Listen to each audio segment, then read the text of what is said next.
시청자 여러분 안녕하십니까? 서울시의회 플러스입니다. 첫 소식입니다. 무엇보다 사각지대가 없어야 하는 보육 현장에 어린이집 차량 사고와 급식 논란은 반복적으로 일어나고 있는데요. 네, 서울시의회가 조례 개정을 통해 어린이집 차량과 급식에 대해 의무적으로 점검하는 방안을 내놓았습니다. 4살짜리 유아를 폭염 속 통학 차량에 7시간 동안 방치해 사망에 이르게 한 경기도 동두천의 어린이집. 이어 달걀 3개를 넣은 국으로 원생 90여 명의 배를 채웠다는 오산의 한 어린이집의 부실급식도 도마 위에 올랐습니다. 이 같은 어린이집에서의 사고와 논란이 잇따르자 서울시의회는 서울시 내 어린이집의 차량 안전과 급식 실태 점검을 의무화하는 방안을 마련하고 나섰습니다. 김소양 의원은 이 같은 내용을 담은 서울시 보육조례 개정안 대표 발의를 준비 중에 있습니다. 개정안에 따르면 서울시장이 어린이집 통학 차량의 안전관리 실태와 급식관리 실태를 매년 한 번 이상 조사하고 점검해야 합니다. 또 그 결과가 어린이집 평가와 인증 등에 직접 반영되도록 합니다. 기존의 조례엔 통학 차량과 급식 관련 조항이 없기 때문에 관리 실효성이 떨어지는데 시 차원에서 의무적으로 점검하게 되면 반복적으로 벌어지는 문제를 예방할 수 있다는 겁니다. 기존에는 그 조항에 보육 종사자의 책무라고 해서 굉장히 포괄적인 규정으로 규정이 되어 있습니다. 서울시가 매년 1회 이상 차량 안전과 급식에 관련된 지도 점검을 실시하게 하고 그것을 어린이집 평가 인증에 반영하게 함으로써 보다 서울시가 강한 의무감을 갖고서 이 현장을 꼼꼼하게 챙길 수 있도록 한 측면이 큽니다. 김 의원은 오는 31일부터 열리는 서울시의회 제283회 임시회에서 개정안 처리를 추진할 예정이며 개정안이 통과되면 이르면 10월부터 시행될 것으로 보입니다. TBS 문숙희입니다. 서울메트로 9호선 운영의 노조가 오는 27일부터 닷새간 9호선 2단계 파업에 돌입하겠다고 예고하면서 혼잡이 예상되는데요. 권수정 서울시 의원은 서울시가 서울교통공사에 서울교통공사가 서울메트로 9호선 운영에 재위탁하는 구조가 근본적인 문제라고 지적했습니다. 지하철 9호선 2, 3단계를 운영하는 서울메트로 9호선 운영의 노조가 오는 27일부터 닷새간 파업에 돌입하겠다고 밝혔습니다. 현재 9호선 1단계 구간은 민간 회사인 서울 9호선 운영에서 2, 3단계 구간은 서울교통공사의 자회사인 서울메트로 9호선 운영에서 운영하고 있는데 이번 파업은 신논현역에서 종합운동장역까지의 2단계 구간입니다.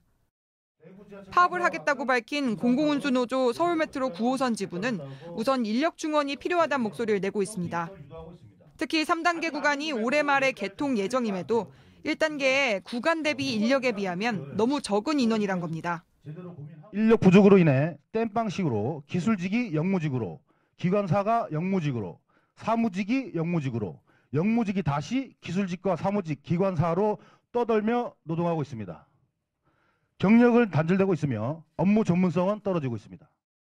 또 2, 3단계 근로자들의 평균 임금이 지하철 1호선부터 8호선까지와 9호선 1단계의 근로자들 평균 임금의 60% 수준에 불과하다며 업계와 비슷한 수준의 임금을 요구했습니다. 아울러 9호선 2, 3단계 운영을 서울시가 서울교통공사에, 서울교통공사가 서울메트로 9호선 운영에 재위탁하는 구조가 근본적인 문제란 지적도 나왔습니다.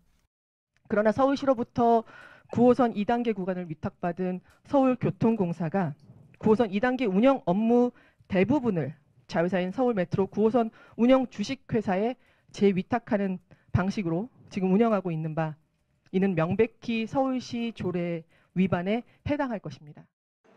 이에 서울메트로 9호선 운영은 서울시와 체결한 관리운영 위수탁 협약에 따라 임금과 근무 조건을 운영 중이라고 설명했으며 서울교통공사는 오는 11월 27일 안으로 9호선 2, 3단계 구간을 직접 운영하고 근로자들도 직접 고용할 계획이라고 밝혔습니다.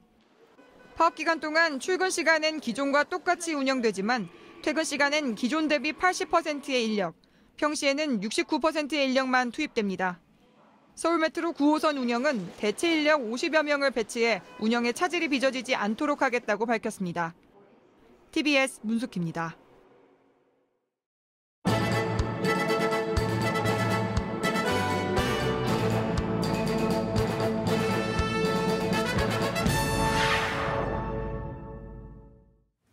서울시의회 김태수 환경수자원위원장은 지난 8일 열린 제2회 서울시청 노조 한마음축제에 참석했습니다. 행사는 서울시 25개 자치구 소속 환경미화원들의 사기 진작과 근로 의욕 고취를 위해 개최됐으며 박원순 서울시장을 비롯해 서울시 자치구청장, 서울시 의원, 조합원과 가족 등 2천여 명이 참석했습니다. 김태수 위원장은 축사를 통해 최고의 노동정책은 노동자의 노동이 제대로 존중받는 것이라고 강조하며 조합원의 처우 개선과 신분 안정을 위해 더욱 노력하겠다고 말했습니다. 서울시의원 10명과 서울청년정책 네트워크 실행위원회가 지난 7일 간담회를 가졌습니다. 이번 간담회에서는 제10대 서울시의회 청년정책 발전 방향과 2018 서울청년의회 추진계획이 논의됐습니다.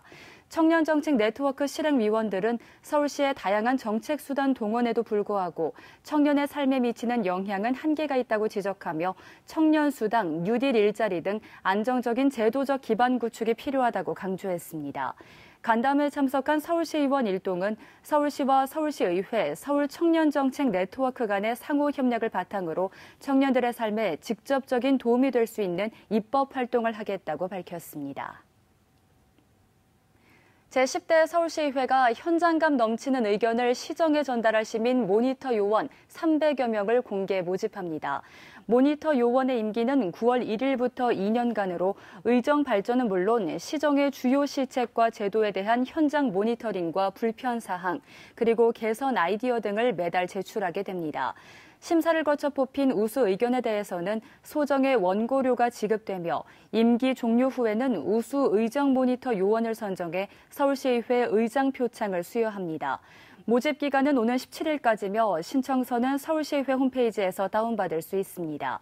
신청 자격은 인터넷 활용이 가능한 만 20세 이상의 서울시민이면 누구나 신청 가능합니다.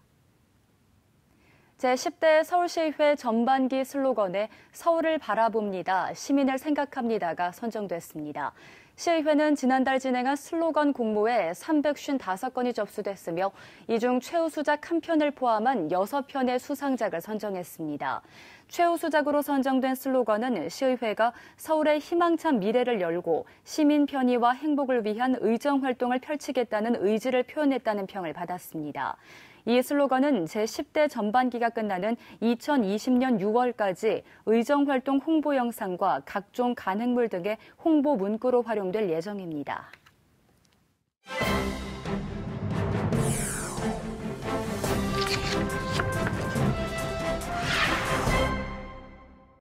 최근 노동시장의 가장 큰 이슈, 바로 최저임금 인상입니다. 노동자의 권리를 인정하고 보장하기 위함인데요. 서울시와 서울시의회는 이미 근로자의 삶의 질 향상을 위한 노력을 해오고 있었다고요. 네, 그렇습니다. 서울시의회는 지난 2014년 서울특별시 근로자 권리 보호 및 증진을 위한 조례안을 제정해 시행해 오고 있습니다. 이 조례는 근로자 권리 보호와 증진을 위해 근거 규정을 마련하고 관련 정책을 시행해 인간으로서의 가치 실현을 목적으로 발의됐는데요. 조례안에는 노동정책의 수립부터 근로자 권익보호위원회 설치까지 근로자의 행복한 삶을 위한 내용들이 담겨져 있죠. 우선 5년마다 수립해 시행하도록 한 노동정책 기본계획에는 정책의 기본 방향과 분야별 핵심 정책 과제의 추진 목표, 그리고 실행계획, 노동 관련 조사 연구 및 노동교육 실시 등의 사항을 반드시 포함하도록 규정했습니다. 또한 서울시장은 기본계획을 수립할 시 공청회나 토론회 등 시민의 의견을 수렴할 수 있도록 했죠. 또한 조례안 제10조에는 시민이 근로자의 권리 보호 및 증진을 위한 교육을 받을 수 있도록 각종 교육기관과 시설 등의 노동법 교육체계 마련을 위해 노력해야 한다라고 규정하고 있습니다. 근로자 권익보호위원회 설치는 근로자의 권리 보호와 증진을 위한 주요 시책들을 심의하고 자문하기 위함인데요. 위원회는 기본계획의 수립과 연도별 시행 계획은 물론 그 밖에 근로자 권익 보호를 위한 제도 개발과 운영에 대한 심의와 자문을 수행하도록 했습니다. 예, 날로 여유와 행복이 중요시되는 사회 변화에 발맞춘 발빠른 움직임이 아니었나 싶은데요. 조례 제정 이후 서울시에 어떤 변화가 있었나요? 네, 지난해 9월부터 시행된 개정 조례안을 살펴보도록 하겠습니다. 개정 조례안에는 당시 사회 문제로 대두되고 있던 비정규직 문제와 연령에 따른 고용차별 점검, 퇴직 급여까지 이에 따른 근로감독관의 업무가 넓어지고 또 노동문화에 대해 전문적인 근로감독관 도입의 필요성도 제기되고 있었습니다. 이에 개정 조례안을 발의해 노동조사관 제도를 도입하고 운영하기 위한 근거를 마련한 건데요. 이미 앞서서 정부가 근로감독관 제도를 도입하고 있었지만 2016년 기준으로 말씀드리면 이 근로감독관 한 명당 12,500여 명의 노동자를 관리했고요. 사업장 1,450곳을 담당했다고 합니다. 실질적인 감독 기능이 떨어지고 있었던 겁니다. 또한 사주 간의 교육 후 업무에 바로 투입돼 전문성 강화의 필요성도 제기되고 있었고요. 서울시가 이 정부의 근로감독관 제도를 보완하며 자체적 기능을 수행하고자 노동조사관 제도를 도입하기로 한 거죠. 지난해 9월 조례가 개정됐고 올해 4월부터 서울시는 지자체 최초로 노동조사관 제도를 시행했습니다. 이 제도를 통해 서울시와 자치구는 물론이고 시 산하의 공기업과 출연기관, 서울시 업무를 위탁받은 위탁기관에 노동관계법 위반 조사와 시정공고 역할을 수행하는 이 노동조사관이 활동할 수 있게 된 건데요.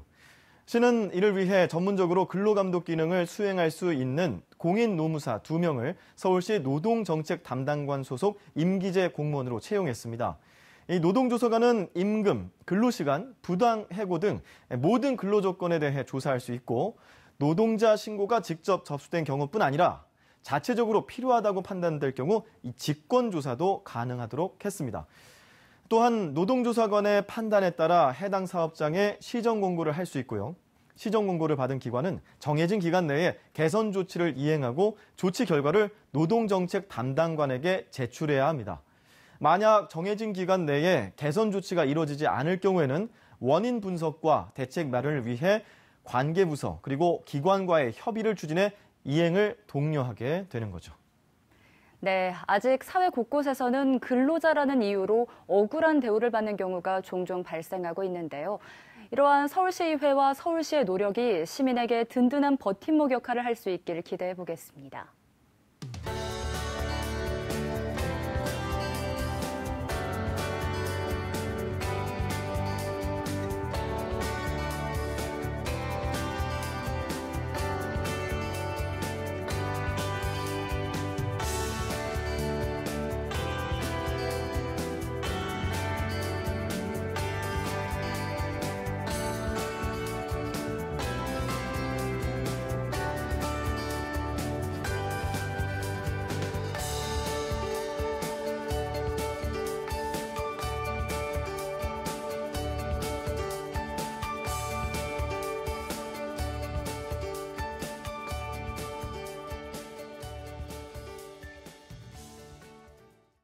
서울시의회 플러스 준비한 소식은 여기까지입니다. 다음 시간 더 알찬 소식으로 찾아뵙겠습니다. 시청해주신 여러분 고맙습니다.